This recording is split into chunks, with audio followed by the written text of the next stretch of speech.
കൊല്ലത്ത് യുവാവിനെ അയൽവാസി കുത്തിക്കൊലപ്പെടുത്തി. മാറനാട് സ്വദേശി ശ്യാം സുന്ദറാണ് കൊല്ലപ്പെട്ടത്. സംഭവത്തിൽ അയൽവാസി ധനേഷ് പിടിയിലായി. സുജിത് സുരേന്ദ്രൻ വിവരങ്ങളുമായി. സുജിത്ത്, എന്താണ് ഈ സംഭവത്തിന് പിന്നിൽ? കൂടുതൽ കാര്യങ്ങൾ പോലീസ് വെളിപ്പെടുത്തിയോ? പുത്തൂർ മാറനാട് കുഴക്കാട് മുക്കിന് സമീപത്ത് വെച്ചാണ് ശ്യാം സുന്ദറിനെ ധനേഷ് കുത്തി കൊലപ്പെടുത്തിയത്. ഈ ധനേഷും ശ്യാം സുന്ദറും അയൽവാസികളാണ്. മറ്റു പ്രധാന കാരണം ഇവർ തമ്മിൽ കഴിഞ്ഞ കുറെ നാളുകളായി നിരന്തര പ്രശ്നങ്ങൾ നിലനിൽക്കുന്നുണ്ടായിരുന്നു. അതിന് കാരണം ഈ ശ്യാം സുന്ദറിന്റെ ഭാര്യ ധനേഷിനൊപ്പമായിരുന്നു കഴിഞ്ഞ കുറെ നാളുകളായി താമസിച്ചിരുന്നത്. ഇതിനെ ചൊല്ലി ഇരുവരും തമ്മിൽ ഏറെ നാളായി തർക്കങ്ങളും വഴക്കുകളും പതിവായിരുന്നു.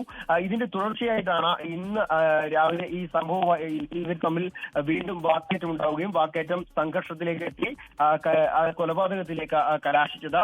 ഇപ്പോൾ ഈ ശ്യാം സുന്ദർ വെൽഡിംഗ് തൊഴിലാളിയും ധനേഷ് KSRTCയിലെ എംപാനൽ ജീവനക്കാരനുമാണ്. ഇന്ന് രാവിലെ തർക്കങ്ങളുണ്ടായി കൊലപാതകം കൊലപാതകം ഉണ്ടാവുകയായിരുന്നു.